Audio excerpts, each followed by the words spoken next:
आज के कार्यक्रम में उपस्थित भारतीय जनता पार्टी के लोकसभा में उपनेता माननीय गोपीनाथ जी,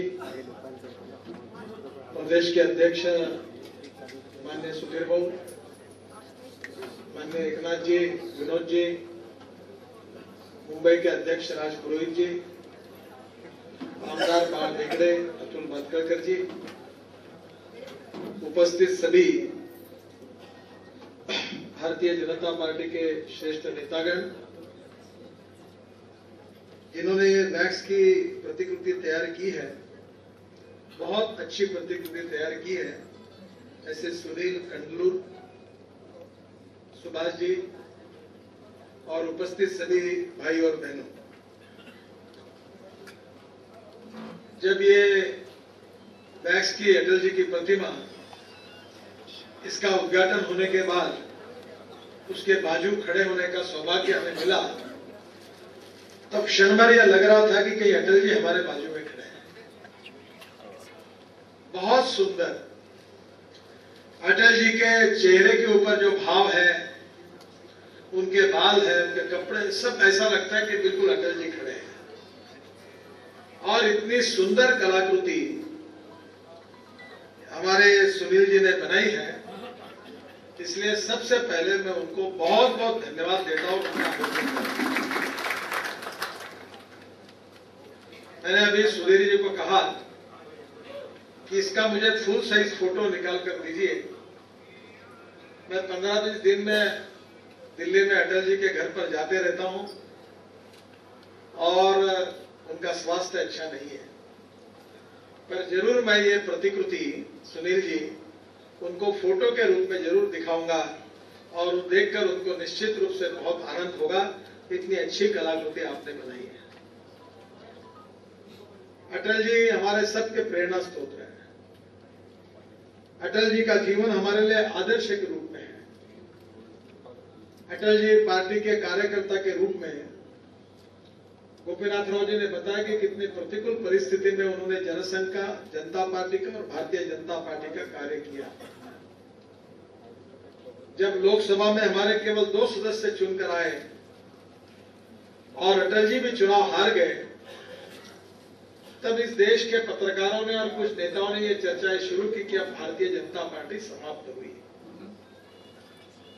पर अटल जी के, आडवाणी जी के नेतृत्व में हमारे कार्यकर्ताओं ने परिश्रम किया, मेहनत की और अटल जी के मार्गदर्शन में इस देश के इतिहास में सही अर्थ में अगर पहला कोई नॉन कांग्रेस गवर्नमेंट इस देश में अगर प्रस्तावित हुआ तो अटल बिहारी वाजपेयी जी के नेतृत्व में एनडीए की सरकार। एनडीए की सरकार और उन्होंने किया हुआ कार्य, ये आज पूरे देश याद कर रहा है। अटल जी के कार्यकाल में, एनडीए के शासन के कार्यकाल में उन्होंने राष्ट्रीय महामार्ग की योजना शुरू की और एक दिन में रोज 20 किलोमीटर नेशनल हाईवे बनने का संकल्प उन्होंने किया और बनाकर दिखाया। आज यूपीए 1 और यूपीए 2 में हमारी हालत यह है कि हम 2 किलोमीटर भी रोड राष्ट्रीय महामार्ग नहीं बना पाए।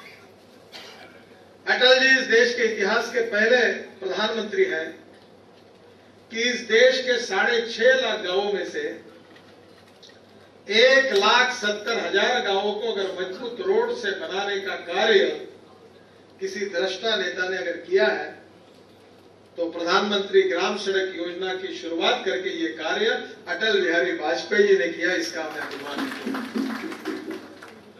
18 लाख किसानों को क्रेडिट कार्ड दिया गया। महंगाई के बारे में आज हम त्रस्त हैं। आज जैसे अखबार निकाला, पेट्रोल डीजल की कीमत बढ़ी है, इन्फ्लेशन का रेट 18% तक पहुंचा है। अटल जी ने 5 साल में ऐसी नीतियां बनाई कि महंगाई को काबू में रखकर गरीब आदमी को राहत देने की आदर्श सरकार चलाकर अटल बिहारी वाजपेयी जी ने दिखाया। गांव, गरीब, मजदूर, किसान सबका कल्याण किया। आज हमारे देश में फॉरेन डायरेक्ट इन्वेस्टमेंट एफडीआई आना बंद हुआ है। जो आया है वो वापस जा रहा है। और इतना ही नहीं तो हमारे देश के उद्योगपति भी अपनी पूंजी लेकर हिंदुस्तान के बाहर जा रहे हैं। बेरोजगारों की संख्या बढ़ रही है। 14-14 घंटे 12-12 घंटे लोड शेडिंग है, बिजली नहीं है, बिजली की कमी है। किसान आत्महत्या कर रहे हैं, उद्योग बंद हो रहे हैं।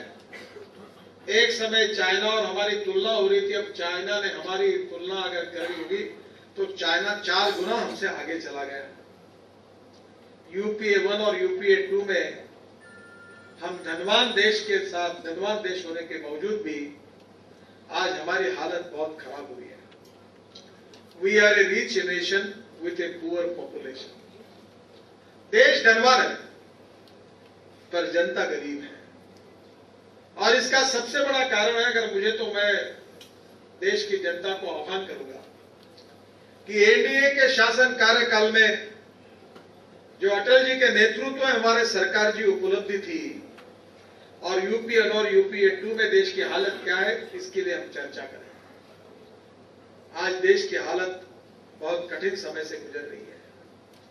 कोई भी सरकार अगर चलानी है तो नेतृत्व चाहिए, नेतृत्व की विश्वसनीयता चाहिए, विकास की दृष्टि चाहिए, निर्णय करने की क्षमता चाहिए और समाज और देश के साथ कटिबद्धता चाहिए।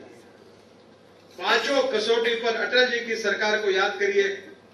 अटल जी का नेतृत्व, विकास की दृष्टि, निर्णय करने की क्षमता, देश और समाज के साथ कटिबद्धता, ये सब बातें अटल जी की सरकार, एनडीए की सरकार और आज की वर्तमान कांग्रेस के नेतृत्व में यूपीए की सरकार, इसकी तुलना करिए। आज देश की हालत यूपीए 1 और यूपीए 2 में अगर बिगड़ी हुई है तो इसका सबसे महत्वपूर्ण कारण अगर कोई है तो wrong economic policies, bad and corrupt governance and visionless leadership. मैं दिल्ली में ज्यादा रहने का मौका मुझे मिलता है। मैं बड़ा सोच रहा था कि इस देश में डॉलर की तुलना में आज रुपए की कीमत 60 रुपए की तरफ जा रही है।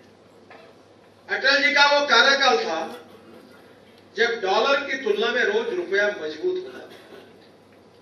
और इसके 2 कारण हैं कि हमारे देश में 2,40,000 करोड़ का गोल्ड इंपोर्ट होता है और 4,30,000 करोड़ का क्रूड ऑयल हम इंपोर्ट करते हैं।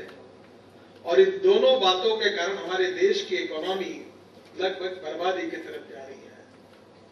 मैंने जानकारी ली कि 23 गोल्ड माइन हमारे देश में है और अगर हमारे देश में अगर सरकार प्रयास करती है तो ये गोल्ड अगर बाहर से निकालेंगे तो हमारे देश में 2,40,000 का गोल्ड आयात करने की स्थिति नहीं आएगी। और वो बंद पड़ी हुई माइन है, कोई प्रोडक्शन की तरफ ध्यान नहीं दे रहा है, कई इन्वायरमेंट फॉरेस्ट के क्लियरेंसेस नहीं है और आज हमारे देश में गोल्ड होने के बाद में भी हम उसको निकाल रहे हैं। मुझे जानकारी मिली कि पूरे देश, दुनिया में सभी विकसनशील देशों ने जो खनिज संपत्ति और 70% तक खनिज संपत्ति का पता लगाया है। हमारे देश के प्लानिंग कमीशन ने मुझे कहा कि हमारे देश में अभी तक 5% ही खनिज संपत्ति का संशोधन हमने किया, आगे कोई करने के लिए भी तैयार नहीं है। हमारी स्टील इंडस्ट्री, आयरन ओर की इंडस्ट्री 30% कैपेसिटी पर चल रही है। और ऐसे स्थिति में अटल जी के कार्यकाल को लोग याद कर रहे हैं और इसलिए अटल जी का नेतृत्व, अटल जी की विजन, एनडीए शासन कार्यकाल में अटल जी ने किया हुआ काम, उस सरकार ने किया हुआ काम, आज देश की जनता उसको याद कर रही है। मैं आपको बताना चाहता हूं कि अटल जी ने जो दिशा दी उसके आधार पर जो हमारे अटल जी के मार्गदर्शन में आज भाजपा शासित एनडीए के राज्य है वो भी निरंतर प्रगति और विकास की ओर जा रहा है। दिल्ली में जितने अवार्ड मिलते हैं आर्थिक प्रगति के लिए अलग अलग क्षेत्र के लिए में, उसमें से 75 to 80% award NDA rule state को मिलते हैं। परसों तो मुझे आश्चर्य लगा, मैं भोपाल गया था, 5 लाख किसानों का बड़ा सम्मेलन हुआ। मध्य प्रदेश के सरकार ने 0% ब्याज से किसानों को ऋण दिया।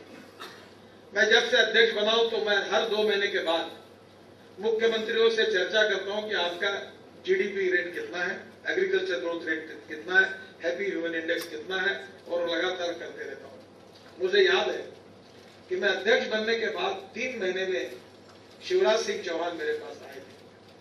तब मध्य प्रदेश का कृषि विकास का दर 2.4% था और जीडीपी 5.5% था। तब मैंने उनको कहा कि शिवराज जी, कैसा मध्य प्रदेश आगे जाएगा? लोग बीमार राज्य कहते हैं, तो आपको इसको बदलना चाहिए।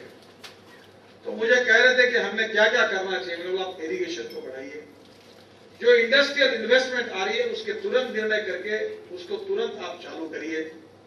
जो सर्विस सेक्टर है उसको इंकरेज करिए। रोड सेक्टर में इंफ्रास्ट्रक्चर है, रोड है, पावर है, उसको बढ़ावा दीजिए। उन्होंने कहा कि निश्चित रूप से हम करेंगे। उनके फाइनेंस मिनिस्टर राघव जी भी साथ में थे। आपको आश्चर्य होगा कि अटल जी ने हमको जो विकास की दिशा दी उसका परिणाम मुझे मध्य प्रदेश में देखने के लिए मिला।